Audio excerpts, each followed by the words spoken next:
İnnemel mu'minûne ihva. Hakikaten Allah'a iman edenlerdir kardeş. Allah Teala demir biznesmenlerdir kardeş. Allah Teala demir mühendislerdir kardeş. Siyasetçilerdir kardeş. Nazirlerdir kardeş. Müəllimlerdir kardeş. Bunlardır. Allah dedi ki yalnız müminlerdir kardeş.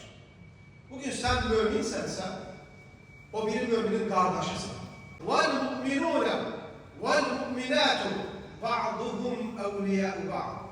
Mümin kişiler, hemçinin müminat kadınlar birbirlerinin dostlarıdır. Bir müminin dostu bir mümindir. Bir mümine münafıktan dost olmaz.